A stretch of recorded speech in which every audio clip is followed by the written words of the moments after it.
We preview the defensive tackle position for the Chicago Bears next on the Unbearable Sports Podcast. I'm going to take the North and never give it back. So that's a good pick. You get the corner. I got to go bold, right? I got to go bold for this. Yeah, she's got some nice. Welcome back to the Unbearable Sports Podcast. I'm your host, Brad. Make sure to like and subscribe if you're out there on YouTube. And also, rate this show 5 stars everywhere that you get your podcast. Today, we are going to be breaking down the defensive tackle spot. So we're just 2 positions away before training camp is here. We're almost there, because then football season is right around the corner with it. Especially, we'll have you covered on this show. Usually every single day I'll have something like a recap of just what has been going on with the Bears during that specific day of training camp. So you're going to want to make sure that you stay tuned, because we're going to have you covered on all those pieces.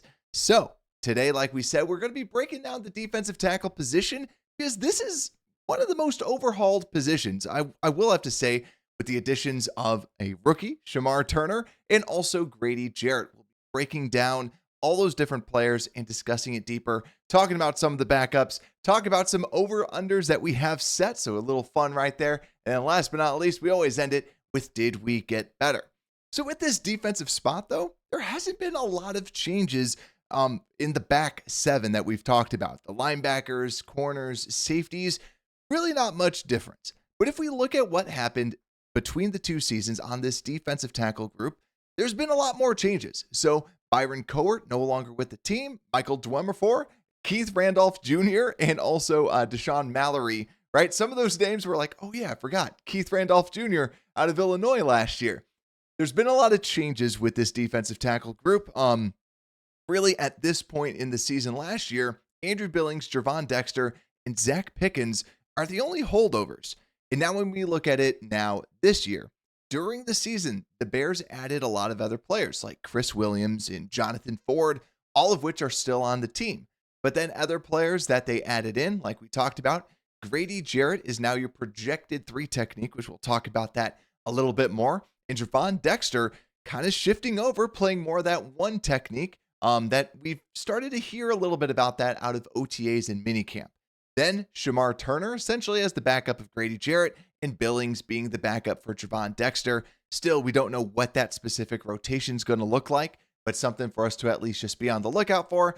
And then Zach Pickens and Chris Williams both being 3rd stringers, and Jonathan Ford being essentially the 4th string. So let's talk a little bit more about this overall position group. And before we go into individual ones like Grady Jarrett and Gervon Dexter, I actually want us to take a look into the pass rush win rates and run stop percentages, because I always like these, and I always think it's kind of fun to just kind of take a gander at, okay, were they able to produce at a high level? So right now I have the PFF stats up here where they have win percentage, which basically, can you get pressures and are you beating the person in front of you? So I sorted this and I only showed Chicago and Atlanta people so we could see Grady Jarrett. But when we look at this, Andrew Billings, believe it or not, Big Bill, who was injured for most of the season, had the highest pass rush win rate at 12.5. He had a 78.6 PFF grade against the pass. And hey, he was really good. Like, I know when we were watching the film, it was all the time. Big Bill was always popping off, and it wasn't just because of the run stuffing. We always talk about him run stuffing, but even the season before this, he was very, very good at pass rush. He was still your best pass rusher. And so 12.5% pass rush win rate, which is very good for an NFL defensive tackle. Right behind him, Gervon Dexter at 9.8, which is still very good. His grade, 66.7. So not a phenomenal grade, but still win percentage, halfway decent. And Grady Jarrett with an 8.9. And for those that are curious about the percentages, for those listening to the show, 8.4% for Zach Pickens, 8.2% for Chris Williams, and then going down to other players on the team, Jonathan Ford had a whopping 3.6%. So not great from all the way down there. But then yeah, also you can see Eddie Goldman, since he is on Atlanta. It took me one. I was like, wait a second, I haven't heard that name in forever. But yeah, Eddie Goldman still not doing too much after leaving the Bears, way back in 2019 or no, 2020 was when we moved on from him.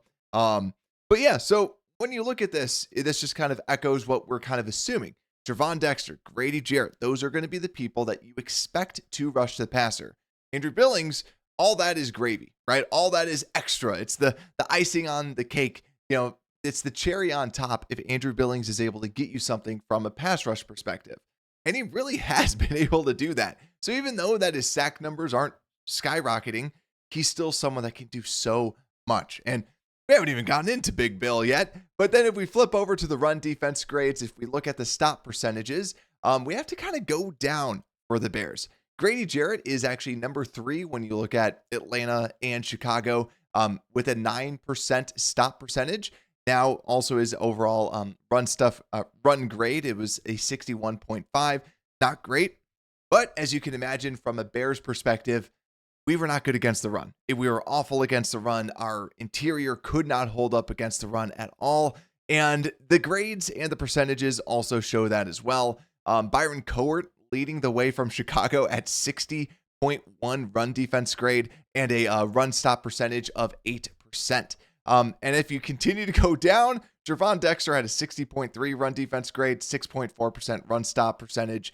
It just was not good. Zach Pickens, 42 grade, 5.8 run stop percentage, and Andrew Billings, 3.4 run stop percentage and a 50 run defense grade. So all around, what it echoes is that we were awful against the run. And the crazy part about this too was against the run, the season before last season, the Bears were actually one of the best. We had a opponents would average 3.8 yards per carry against us. Like, we were incredible. And even like we had the 20, or I forget, I'm trying to pull up the stats right now. Yeah, we were giving up like 86 yards a game, only allowed, like, it was phenomenal. But then all of a sudden, everything went off the rails last season. We just could not stop anyone, and everyone was able to run all over this defense. So you would think that we would add a bunch of run stuffers, but we didn't. We ended up adding a lot of fast, quick pass rushers like Grady Jarrett. So the Bears end up signing Grady Jarrett to a very, very lucrative deal, over $10 million a year. And let's talk a little bit about Grady Jarrett, because I'll be honest, my feedback is this feels like an overpay. He was coming off of a serious injury, but the thing that you are paying for, that you know you're getting with Grady Jarrett no matter what, is you're getting a leader in the locker room. Leadership was something that this team was lacking. There was a bunch of people that were trying to act like leaders out there, and it just wasn't good. It was a lot of finger pointing, seemed like a lot of blaming, but now you have someone like a Grady Jarrett. Now you have someone like a Joe Tooney. People that you want to follow. That seems like they're the people that you want inside of this locker room. And quite frankly, you listen to this man speak, he'll get you addicted to him. Now, the question in reality, right, there's the interview, there's the leadership side of things. He did have a down year. If you look at just simply the grades, he had a 62 PFF grade last season, which is the worst of his career. He was also coming off a major knee injury the season before in 2023. So how did he look when he was coming back? Not as great as he normally does look. He's been mainly a pass rushing specialist throughout his career. And last season, PFF charted him with 4 sacks. Now, if the numbers are a little bit off, PFF doesn't like to do half sacks. They like to say, hey, were you the person that actually caused the sack? So it's really, did you actually get to the quarterback? Did you actually get the sack, or did you not? The other thing about Grady Jarrett, too, is his missed tackle percentages are usually pretty high. 15.8% missed tackle rate this season, and it was all the way back at 20.8 all the way back into 2023. So what are we getting out of Grady Jarrett this year? Now, him being 32 years old, you're not going to expect someone to kind of all of a sudden resurge and all of a sudden have a dominant career all of a sudden, right? He's 32 years old. He had a major knee injury. All that I'm hoping for, because of the big deal and everything like that, I hope that we can play him at his natural position. 3 technique, be an aggressive, penetrative style 3 tech. You kind of have, then you have Gervon Dexter as a 1 tech. So taking on 2 blockers so that you can free up Grady Jarrett. I think that that's the best option, because Grady Jarrett is only 6 feet tall. I doubt that he's still 305. I think that he might be a little bit lighter. We'll have to see. But Grady Jarrett is a quick, penetrative style player. I hope that he can at least get us some upside when it comes down to the pass rush productivity. That is the thing that you're banking on. That is the thing that you're hoping for, and you're hoping for some of that veteran leadership. So that's Grady Jarrett in a nutshell. If y'all disagree and y'all are like, hey, he's going to be back to his normal self, don't worry. Let me know down in the comments, or if you agree, let me know as well. So let's flip over to, I think, the person that everybody really wants to hear about, and that's Gervon Dexter. Gervon Dexter really came into his own last season, and this was something that we talked about when we drafted him. I said defensive tackles, they take at least a year. So I know that there was a lot of high praise and predictions for him in his rookie season. And the thing that was promising, because we'll talk about Zach Pickens later. Zach Pickens, Gervon Dexter both get drafted same year in relatively similar spots. Gervon Dexter had the slowest get off I've ever seen anybody in the college game. Now, a big reason was because he was asked to play in a read and react system. So the Bears were saying, we'll throw you in here. We're going to give you in a different system, and you're going to try and get, aggressive and lean and mean. And now you no longer have to do read and react. Now we started to see him produce more and more and more. Rookie year, he had a low grade of 50.9. But the thing that was promising was he started off poorly at the beginning of the season, but you saw the progression. You saw him get better and better and better. And then you go over to 2024. He looked really good. You saw a noticeable step in everything that he was doing. The grades echo that, him having a 69.7 overall defensive grade. That really does show kind of just like what we saw. He wasn't this unbelievable player. He made good plays, right? The stats were good. He wasn't, I know everybody wants to compare him to Jalen Carter. Stop doing that, right? Like, he was drafted in the second round. Jalen Carter was a blue chip defensive tackles prospect. They're both very good. Jalen Carter is on a world of his own, but Gervon Dexter, we're seeing that arrow continuously go up. And last season, PFF charted him with 6 sacks. So really 6 Gervon Dexter sacks, not cleanup sacks or anything like that. Like him going and getting the sack. So that's what you love to see. Like we talked about with the pass rush grades, something that Gervon Dexter was, or with the percentages, very good against the pass. And this year, there was a lot of talk about, hey, he looks slim. Maybe he's defensive end. And if you listen to the show, I kind of was like, no, don't buy that hype. And what do you know? Gervon Dexter, he actually said he bulked up. And that's what we kind of expect with Gervon Dexter. Ever since we drafted him, I was like, this guy would play best in it as a one technique because he just has this superhuman strength. It wasn't his burst off the line. Like I said, it was comically slow because of the system, but also because he never really had that amazing first step. This dude is strong. So with him playing the one technique, you might see less stats from Gervon Dexter. But to me, I think that's going to be his more natural spot. He's gotten bigger and this guy is strong. You're going to put him against 2 guys. This is going to help out Shamar Turner. This is going to help out Grady Jarrett. And this is for the betterment of the team. I really like that he's going to be playing more of that one tech. Now, it doesn't mean that he never will be the 3 technique again. They switch up all the time. But with this, I really like the move and the mentality shift for Gervon Dexter, because now you're playing to his literal strengths, like figuratively strength and also literal strength, because that's his biggest strength. So for him to be able to get that, I absolutely love that. And I think that he's going to have a better season this year. And yet again, not statistically, but on the field, Gervon Dexter, I expect a big jump. I think that you see the arrow going up, and I think it's just going to be continuously going up because of the position he's going to be in. So absolutely love it with Gervon Dexter. So now, let's talk about the rookie, Mr. Shamar Turner. So Shamar Turner was someone that reminded me a lot of Lamar Houston coming out. And this was actually a player that I really wanted him to be a defensive end. And the big reason is because he's kind of that tweener, 6'3", 290, where it's, hey, can you slim down or can you bulk back up? And the big reason why I was more of a fan of him as a defensive end was last season, he was playing primarily defensive tackle, where he had the 714th best grade, PFF grade at 59.4. So not great at all. He was the consensus 82nd player overall from Mock Draft Database's consensus board, and Arif Hassan's consensus board, he was 84th. We drafted him 62nd. So a little bit of a reach, but the thing that I'll tell you about Shamar Turner is this guy, like for those that listen to the show, you've probably heard this 5 times already because we talk about Shamar Turner, we talk about the other pieces. I always liken him to someone who's never really played Madden before and they just learn how to like do the moves.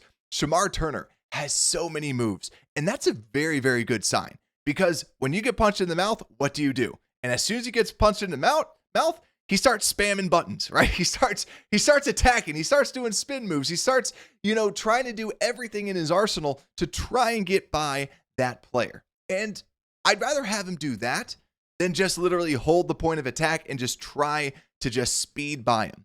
That is the thing that I do actually really like about Shamar Turner. And I feel like that's more coachable because, yet again, you get punched in the mouth, what are you going to do?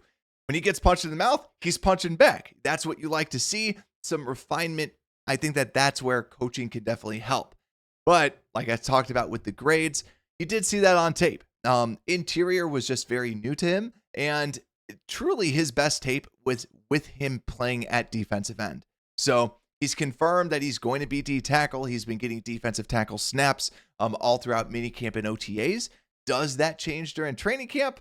I highly doubt it. I think they're probably going to keep him there at the defensive tackle spot, even though I truly do need some defensive ends. That's why I was really hoping he would shift over to the defensive end spot because he played better at that. And I think that like in traffic, that's where he has issues. So when he's out on the edge, you're just going against one tackle. And that's where I really do like him at defensive end. But hey, I'm not a coach. The other thing too to know about him is he is athletic with long arms. And that's also very key too. So he fits all the molds of what Ryan Poles wants out of a defensive lineman. So very good athlete, got the long arms to win at the point of attack. And that's the thing. He just has to choose a position because we consistently see this with tweeners like a DeMarcus Walker. A lot of times, if you're in between positions, you never actually have a position. So to me, find that spot, right? Are you actually a defensive tackle or are you actually going to be defensive end? Which, try him out at D-tackle. I personally just still think he's a defensive end. So that's Shamar Turner. I think overall, though, will we see him this year? Yes. Yet again, like I said, with Gervon Dexter, we're not going to see, the way that he plays, don't put too much stock in it. Unless you see him hit the ground running and you see that arrow kind of pointing up because it takes a while for defensive tackles to go out there. To me, I could see him being like a third down specialist, someone that you can just say, pin your ears back, use that high motor, and dominate the person in front of you. Now, I do have to go and say that he also has a very high motor with his mouth, right? He likes to talk a lot on the field, which I absolutely love, and everyone I feel has seen him punch a man below the belt as well. Obviously he's got a little bit of a temper, he's got a little bit of fire, but hey, yeah, keep that in check. I don't really like talking about it just because it's not like, to me, I don't think it's a huge problem until you see it, right? Until you see kind of like with Tyreek Stevenson, until it becomes negligent and it costs your team things, then that's when it becomes a problem. It's something to monitor, but it's not necessarily a problem because it's not like his teammates have a problem with him or anything like that. So let's get into the backups because we talked about the 3 main headlines because we got to talk about our boy. I think he won our favorite player of the year, and that's Andrew Billings. We love Andrew Billings on this show. Most Bears fans love Andrew Billings as well because the dude just plays. He plays the role that you want, and he's an unsung hero. I remember when we signed him, and it's like, this is a phenomenal signing. You sign, I joke about this on the show all the time, just sign good players. Andrew Billings is just a good player. He's good at football. He is 6'1". I doubt he's 6. He's like a short fire hydrant of a man. 6'1", 311. He's got to be bigger now. But anyways, 62.5 PFF grade last season. Like we talked about, lots of pass rush production. In 2023, he had a 66.3 PFF grade, 55 run defense grade. Didn't necessarily love him there, but still a 75.2 pass rush grade. So he has been pretty good, from a pass rush perspective. we have seen that. So even though he only has 1 sack, yet again, stats are a very, very small percentage of especially what a nose tackle, like that one technique, is able to do. Andrew Billings is great. Anytime that we would watch him, the man can take up 2 people. And so all that we have to hope for is that he can actually come back fully healthy. That's the story with Billings. How healthy is he? Because he is 30. He is in his 30s, so you got to just keep an eye out for him and make sure that he's recovering well from that injury. But just a tried and true, just very, very good football player that you love to have on the team. That's why, to me, more of a backup. He might be starting technically, quote unquote, because of just going out there a first, second down, stuffing the run, providing some pass rush. But really, this guy just excellent depth that you have at this position, because that's something we did not have last year. Like, look at these names. You had Michael Dormifore. I remember we were talking about this before. Like, you're going to have Byron Cowart as your backup with Zach Pickens. And yeah, we didn't feel good about it going into the season last year. Now, when you look at this year, you go, okay, Billings is your backup. You have Shamar Turner as a backup. You have Zach Pickens as your 3rd string. Chris Williams as your 3rd string. People that played meaningful snaps now are your 3rd stringers. So that's what you like to see with this team. That's noticeable improvement. But speaking of noticeable improvement, Zach Pickens has not shown noticeable improvement. This was someone I really liked. We drafted him 3rd round, 65th overall. It was still like, didn't necessarily love it. I liked it because I liked his quickness, but he was one of those people that was, when we drafted him, I said, this is an overdraft, right? He was projected to go a little bit later. They were definitely trying to just bolster this defensive tackle group. And like what we know with Ryan Poles, he likes to go after the athletes. Zach Pickens, Gervon Dexter, they're both athletic. But this is also the reason why I love the idea when you draft 2 people at the same position. We did that with Tyreek Stevenson and Terrell Smith, and now you kind of feel good with some of those corners. We did that with Gervon Dexter and Zach Pickens. Now you feel good that one of these people, you expect one to hit, one not. I always say this is kind of the Packers mindset when they drafted Jair Alexander and Josh Jackson. If for those that remember him, like Josh Jackson didn't do well. Jair was very productive for them until he got a little crazy. So then they got rid of him, but they got like a good 7-8 years out of him. So with Zach Pickens, unfortunately, he has not been living up to the athletic status, the former 5-star recruit. You saw this in 2023, like when we compared Gervon Dexter and Zach Pickens. And I actually talked about this on the show. Johnny PayPal, for those that remember him, was still on the show. And I remember we were saying, I was like, Zach Pickens is going to be better out the gate. And I said that, and then I said Gervon's probably going to get better just because of the way that they play. Pickens was a quick first step player out of South Carolina. So that's why I was always surprised that they put him, because he's only 300 pounds, or was listed at 300 pounds. They put him at the 1 technique and Gervon at the 3 tech. I'm like, that doesn't really make sense. I'd flip that, right? You put the quick footed person as the 3 tech, put the strong guy at 1 tech. Like that's what you should do. But Matt Eberflus did not do that. So that's why I'm curious to see how Zach Pickens plays in this system, because I think it could be more beneficial for him if he's trying to play more of that 3 tech. But we have just not seen any progression with his game. And I think that's the scariest part about it. You're not seeing Pickens grow. You're not seeing a lot of, you just don't see that growth on tape. And that's why, even though it's just been 2 years, will be his 3rd year with the team.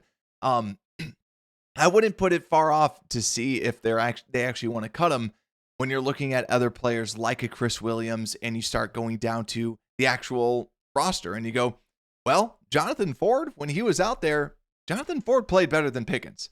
Chris Williams played better than Pickens, I'd say. So now Zach Pickens, I'd say he's more so on the chopping block because you just don't know. Like, we got to see some sort of progression, because if you're not, and that's just who you're going to be as a football player. So unfortunate, it seems like that it's kind of heading that way with Pickens. So I'm rooting for him, but you just have not seen that natural growth, that natural progression like other players do.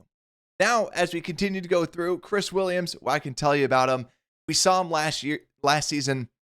He was kind of he was kind of that person that just kind of he has like one splash play a game. And then after that one play, you never hear from him again. But then everything else like didn't play too great. But he would do like one great penetrative style attack.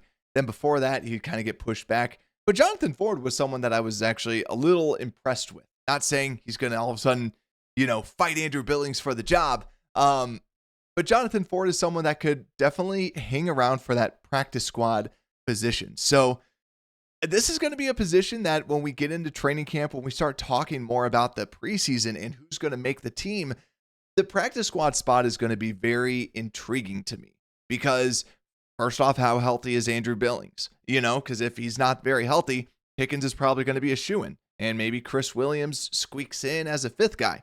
Jonathan Ford, he was someone that was actually on the active roster later on down the season just because he played well. He wasn't awful. He wasn't, great. He wasn't good. He was just giving you kind of average play. But for like a third string defensive tackle, not bad at all. So let's go over to some over-unders, which I know some of y'all absolutely love this portion of the show. So let's talk about the defensive tackle spot. So these stats are specific to the defensive tackle group or to the team. We'll talk about the rushing stats are all team as a whole. So the sack leader for defensive tackles, will someone have more than 5.5 sacks? Now, you might be saying, well, Brad, you already said that Gervon Dexter had 6 sacks. That's the PFF stat. I think he technically had 5 was the stat that was out there. So with this, 5.5. So is there going to be someone on this line that gets more than 5.5 sacks at the defensive tackle spot? And I'm going to say over. I'm going to say, this is the reason why you got Grady Jarrett. This is the reason why, so I'm looking at Grady Jarrett and he's going to be the one that needs to get 6. But I'm not saying that super confidently. And now this is not saying anything negative about Gervon. Like I said, I think that Gervon is going to have a better season, but maybe that sack production isn't there because of the move to that one technique. So I feel like the only person that's really going to have a shot is Grady Jarrett. So I'm hoping you put him at the pass rush specialist for D tackle, like really kind of get him in there. I'm going to say over just because I also want to see it too. I love a good defensive tackle sack or just some good pressure up the middle. So I'm going to say over for that. Then we have rushing yards per game. Last season, 136.5 rushing yards per game that we gave up. 86 yards the season before that, right? Like that's just insane. Insane. We just kind of completely fell apart. Now, how can we fix this? For one system, for one coaching, right? But the thing that gets me still a little bit scared, like we were talking about, Grady Jarrett, not a big run defender. Shamar Turner, not a big run defender. Zach Pickens has not been great, right? So in the middle, you don't have great run defenders. Gervon Dexter was asked to be more penetrative style as a 3 tech, shifting over to the 1 tech. And defending the run takes a lot of stuff out there. And Billings, a little bit banged up. Now, do I think that they're going to be one of the best run defenses out there? No. But do I think they're going to be better than the 28th run defense last year? Yeah. I'm going to say under for that because I think they're going to have hopefully under 136 and a half rushing yards per game. And I'm also going to go under for the yards per carry at 4.8. Like that's just so bad. And like I said before, the Bears were averaging 3.8 yards a carry against them the season before that. That's just a full yard ahead of that is just absolutely nuts. So to me, please be under because there's nothing worse than someone that can just run all over your team. And the last stat, 20 rushing touchdowns against. I'm going to go under that as well because they were just so brutally bad. And for those curious, the season before, only 8 touchdowns allowed on the ground. So I think with this revamped defensive tackle group, I think just with the added depth, I think that that's going to be something that elevates this team. So let's actually kind of go back and let's kind of finish this off with, did we get better? Because as we look to see, hey, did we get better at this position? If we look at last year, Andrew Billings, now a backup. And I think if you look at Billings, he's coming off an injury. So technically, you should be down a little bit on him. But replacing him with Grady Jarrett, I think that's a noticeable improvement. And you're also adding a lot of depth at that position.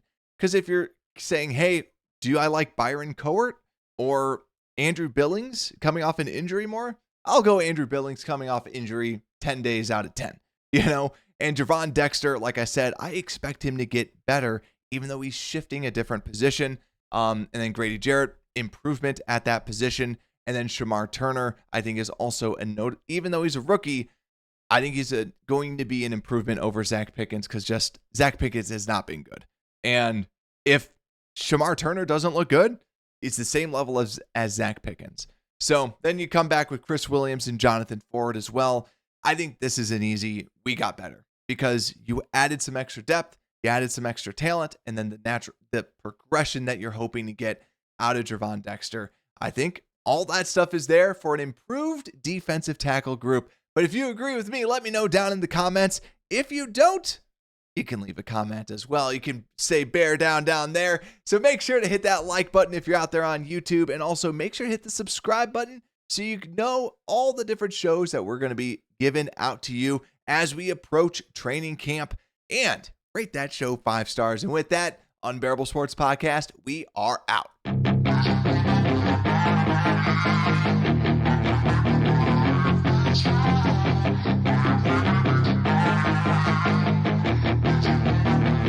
Yeah, she's got some nice long hair, and you know that she's a